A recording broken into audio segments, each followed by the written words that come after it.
jemaat Tuhan, dalam PIK kali ini saya berikan tema Sang Pemberi Air Hidup, Yohanes 4 ayat 10 sampai 14. Mari kita berdoa. Mohon Roh Kudus, Roh Hikmat membimbing hamba-Mu yang akan menyampaikan firman Tuhan, dan setiap kami yang mendengar dan menontonnya, kami semua dibimbing oleh Roh kebenaran itu Roh Kudus. Berbicara kepada kami lewat lidah hamba-Mu dalam nama Tuhan Yesus. Amin. Sang Pemberi Air Hidup. Jawab Yesus kepadanya, "Jikalau engkau tahu tentang karunia Allah dan siapakah dia yang berkata kepadamu, berilah aku minum, niscaya engkau telah meminta kepadanya dan ia telah memberikan kepadamu air hidup." Kata perempuan itu kepadanya, "Tuhan, engkau tidak punya timba dan sumur ini amat dalam. Dari manakah engkau memperoleh air hidup itu? Adakah engkau lebih besar daripada bapa kami Yakub yang memberikan sumur ini kepada kami dan yang telah minum sendiri dari dalamnya, ia serta anak-anaknya dan ternaknya?" Jawab Yesus kepadanya, "Barang siapa minum air ini, ia akan haus lagi.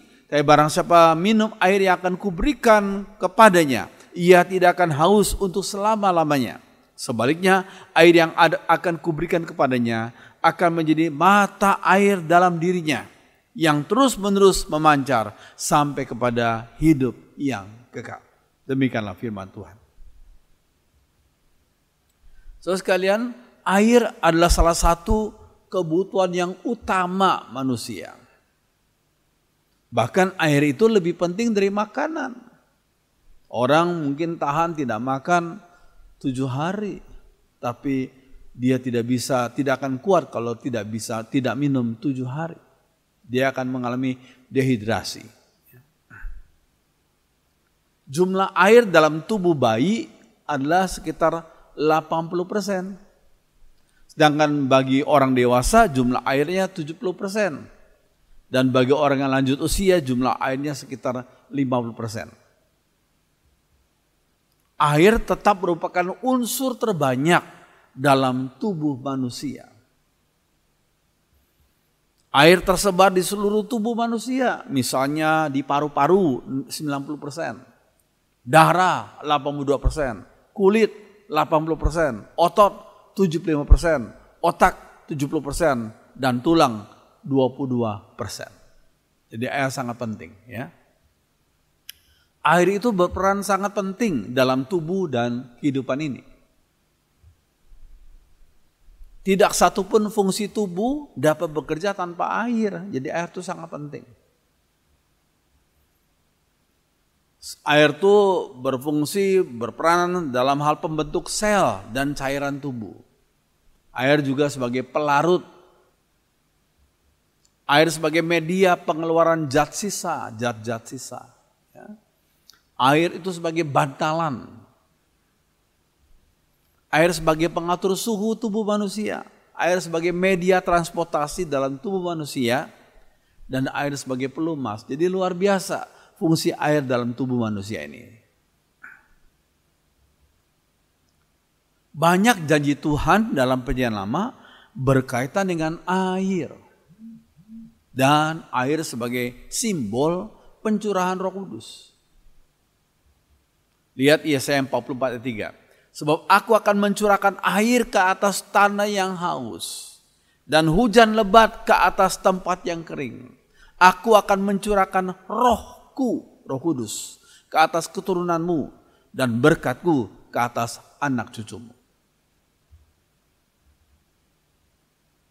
Tuhan itu disebut sebagai sumber air yang hidup.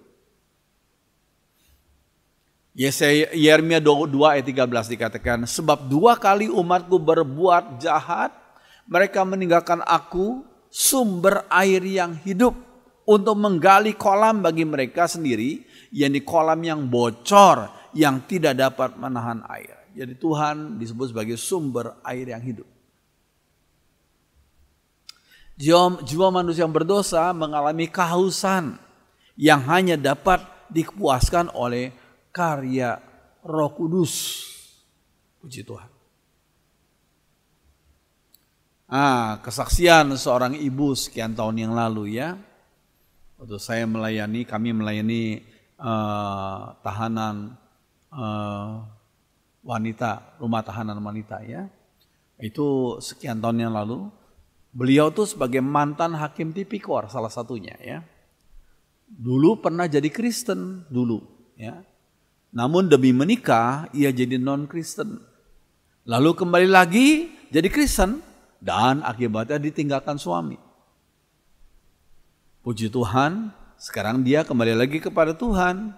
Walau karena perbuatannya yang tidak sesuai dengan kehendak Tuhan sehingga dia mengalami disiplin Tuhan.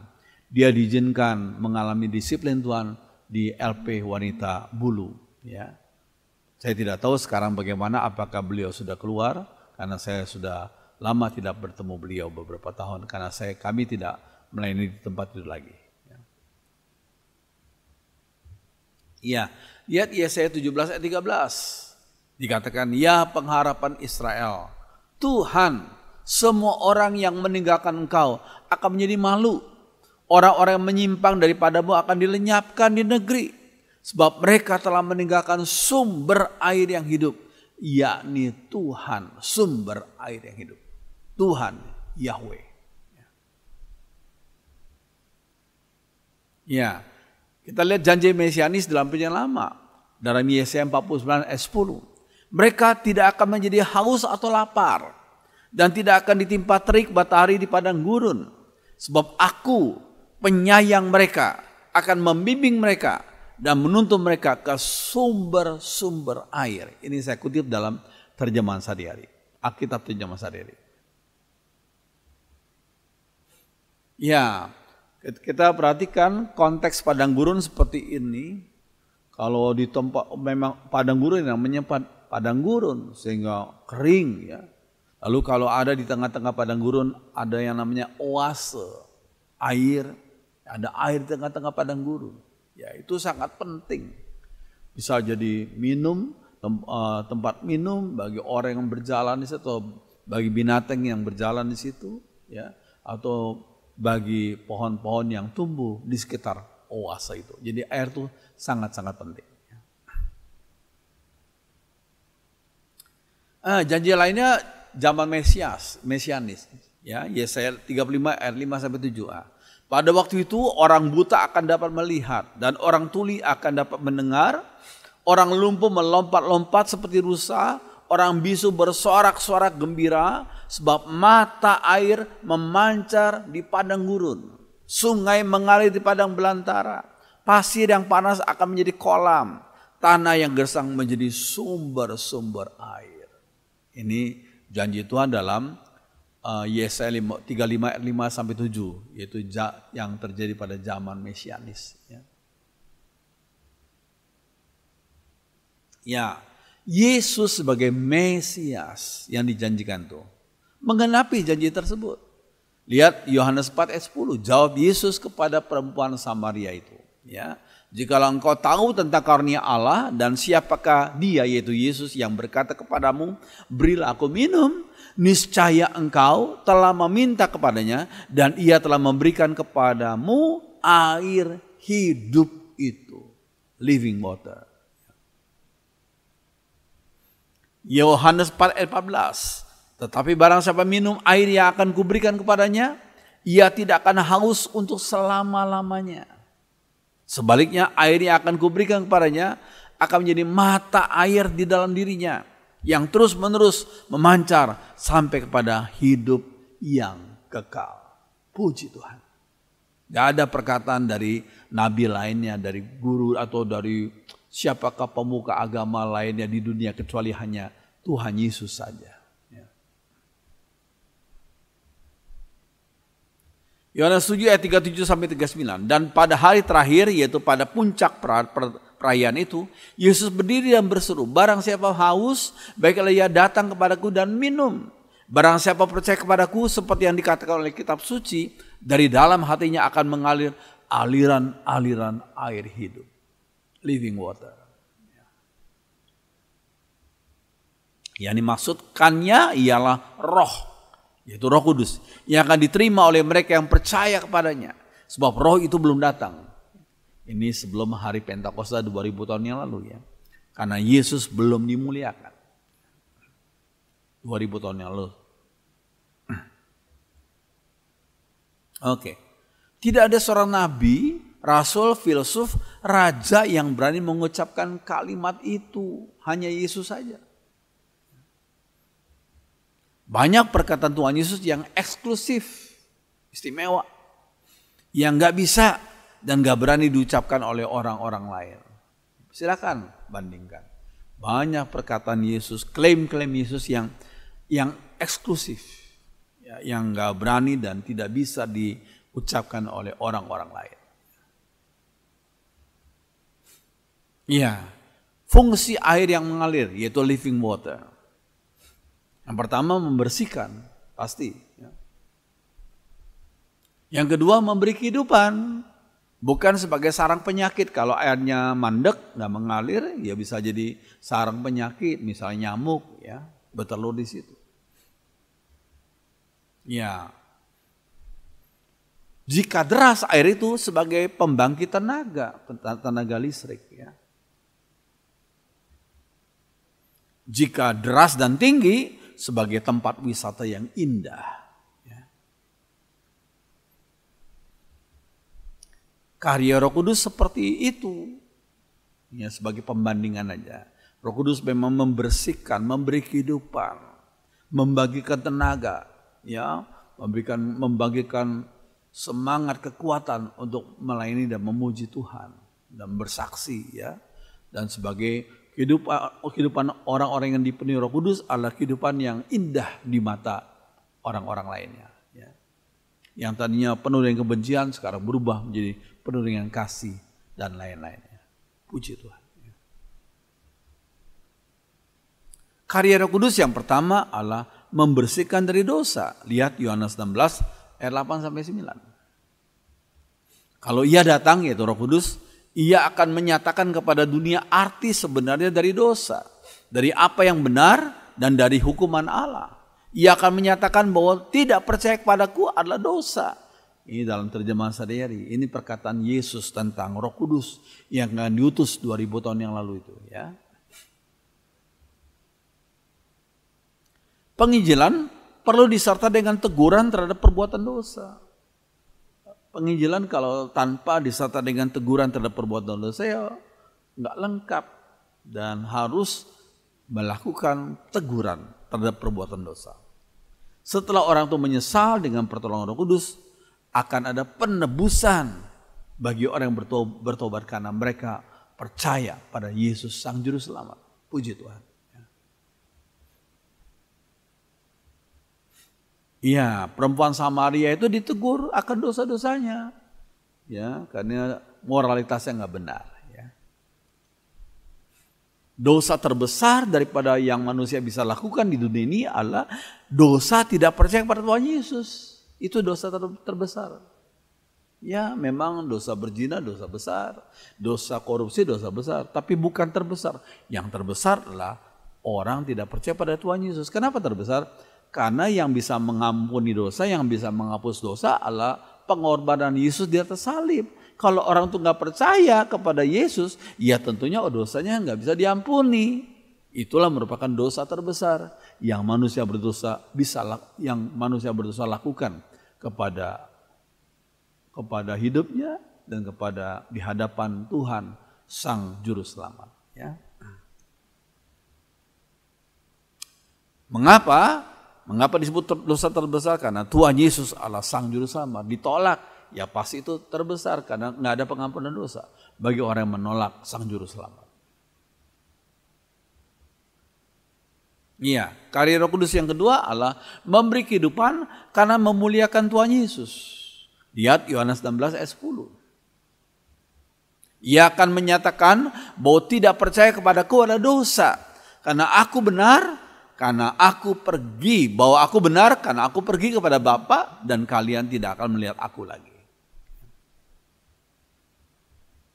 Yohanes 16 ayat 28. Aku datang dari Bapa dan aku datang ke dalam dunia, aku meninggalkan dunia pula dan pergi kepada Bapa. Oke. 1 Korintus 2 ayat 3, Rasul Paulus berkata apa? Karena itu aku mau meyakinkan kamu bahwa tidak ada seorang pun yang berkata-kata oleh Roh Allah dapat berkata terkutuklah Yesus. Gak mungkin. Ya. Orang yang dikuasai Roh Kudus nggak mungkin berkata terkutuklah Yesus. Sebaliknya orang itu akan memuliakan Tuhan Yesus. Ya. Dan tidak ada seorang pun yang dapat mengaku Yesus adalah Tuhan selain oleh Roh Kudus. Siapapun orang itu, pembesar agama manapun juga, kalau Roh Kudus bekerja dalam hatinya, pasti orang itu akan mengaku Yesus adalah Tuhan. Yesus bukan sekedar nabi, bukan sekedar rabi, bukan sekedar manusia yang hebat, tapi Yesus adalah Tuhan dan Juru Selamat manusia yang berdosa. Puji Tuhan. Ya, bandingkan ajaran almarhum Gus Dur. Ya, banyak ajarannya dekat dengan kekristenan. Saya tidak berkata ajarannya sama dengan kekristenan, tapi ajaran almarhum Gus Dur dekat dengan kekristenan. Ya, tapi sekali lagi kita harus sadar, untuk seseorang bisa mengaku Yesus sebagai Tuhan dan Juru Selamatnya, itu karena Roh Kudus saja yang bekerja dalam hati orang itu. Saudara dan saya bisa percaya Yesus itu karena Roh Kudus bekerja dalam hati kita. Ya, kita ingat, kita bandingkan. Ini ajaran Gus Dur memang bagus ya. Tuhan yang maha besar, maha agung dan maha berkuasa tidak perlu dibela katanya. Jadi nggak usah bela Tuhan. Yang memerlukan pembelaan adalah manusia yang ditindas dan dianiaya. Tuhan sendiri nggak perlu dibela. Manusia yang perlu membela sesama manusia. Ya. Nah, Gus Dur berkata, kelompok minoritas tidak bisa dan tidak boleh didiskriminasi karena keyakinan dan paham yang dianutnya. Karena konstitusi menjamin eksistensi mereka di Republik Indonesia. Saya pikir benar sekali. Ada banyak perkataan Gus Dur yang baik-baik ya. Puji Tuhan. Ya, karya Roh Kudus yang ketiga adalah memberikan energi, kuasa.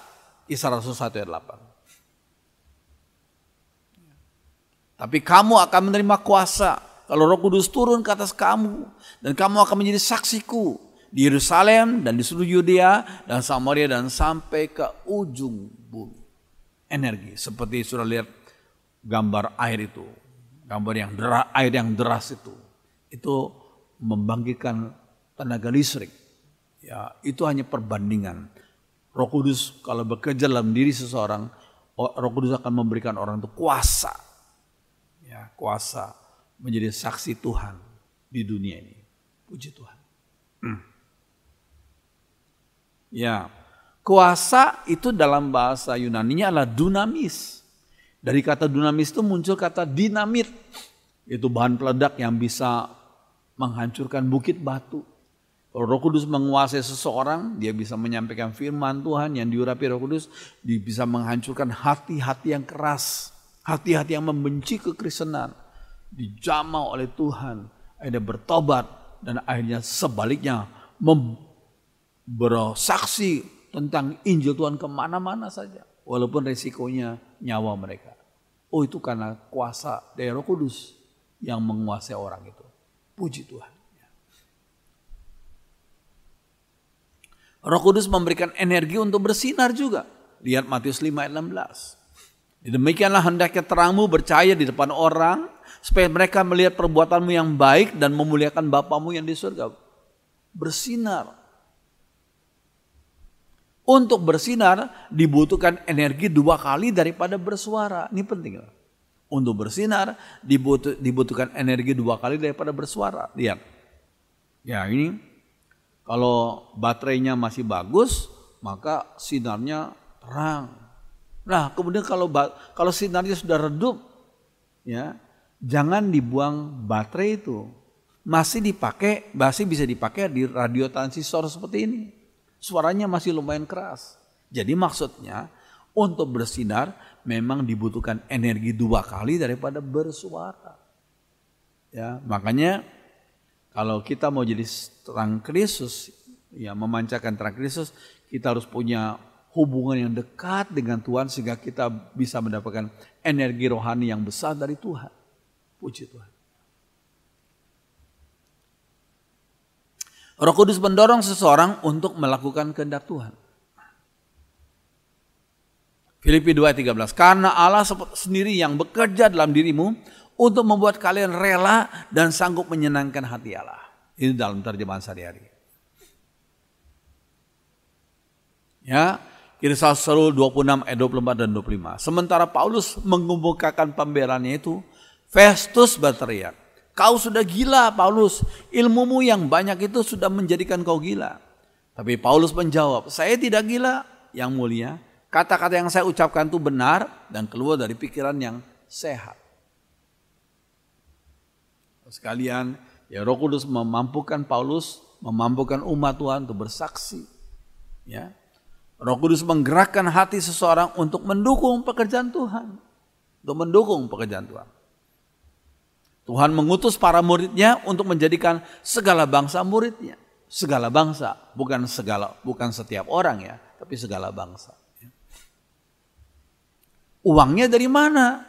Tuhan mengutus kita muridnya untuk pergi ke seluruh dunia. Sekarang uangnya dari mana? Masalahnya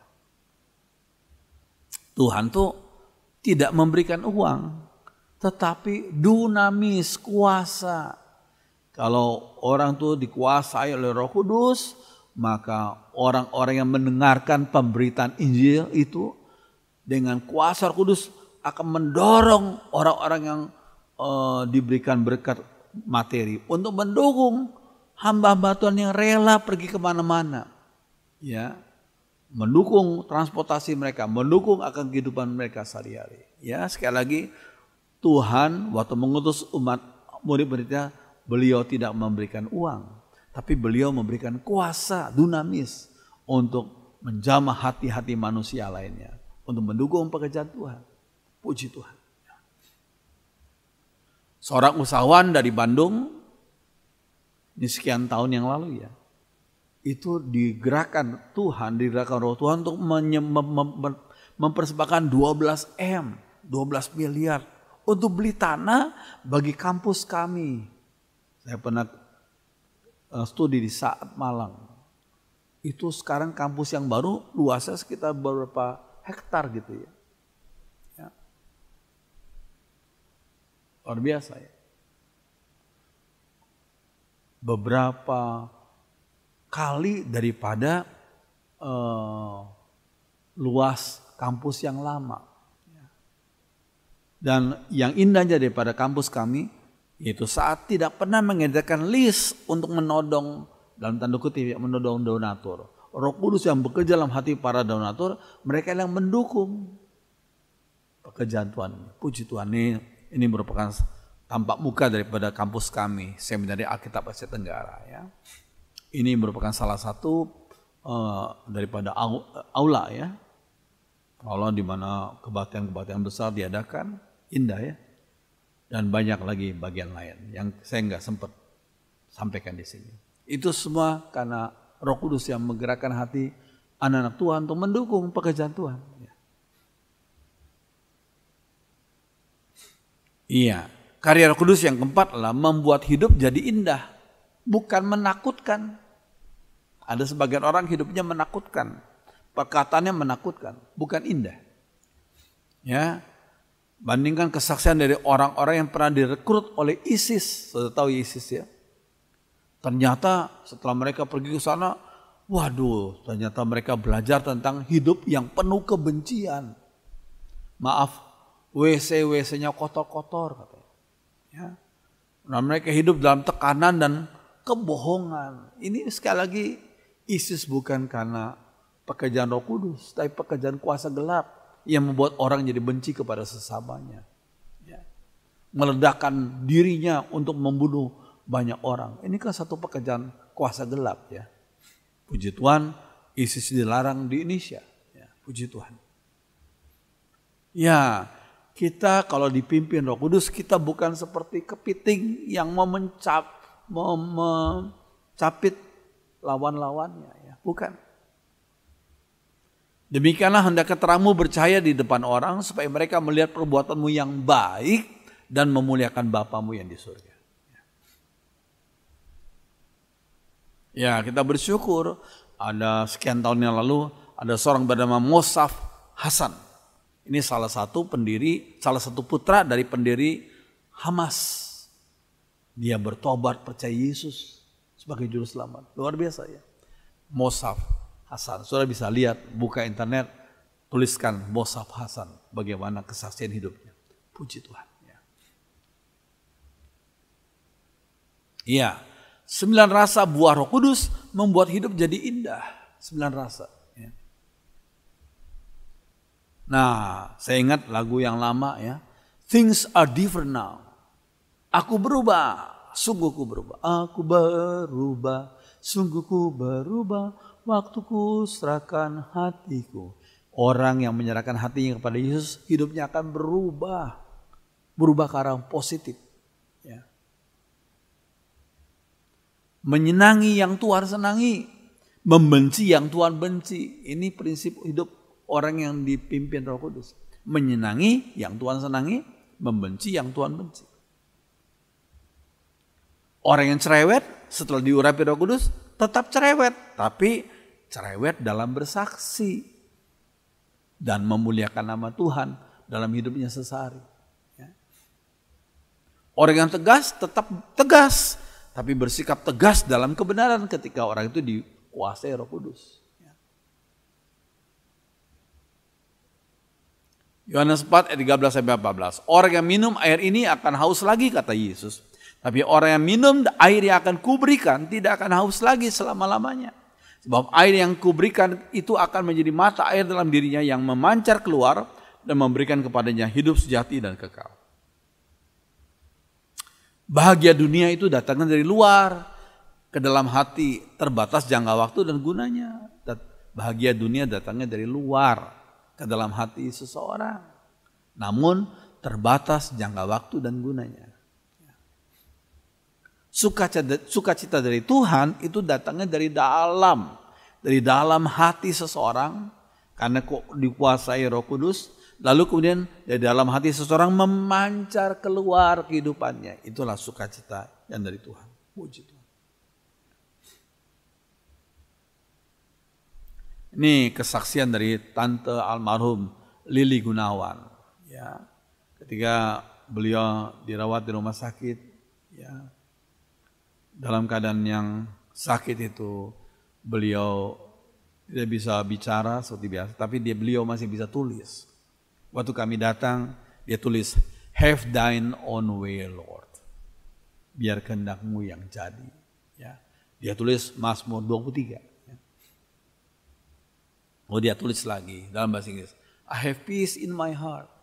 Saya memiliki damai dalam hati saya. Ini beberapa saat sebelum beliau dipanggil Tuhan, ya, puji Tuhan, beliau sudah bersama dengan Tuhan di surga, rohnya, ya, puji Tuhan. Amin. Biarlah firman Tuhan jadi berkat bagi kita, yang kita ingat akan satu lagu, sukacitaku penuh, ku bermazmur bagimu, karena ku tahu ku telah ditebus oleh curahan darahmu. Ya, dan selanjutnya kita bersyukur segala berkat Tuhan. Mari kita berdoa. Bersyukur untuk firman-Mu yang sudah kami pelajari pada saat ini. Biar Roh Kudus, Roh kebenaran membimbing kami sehingga kami memahami firman dengan benar.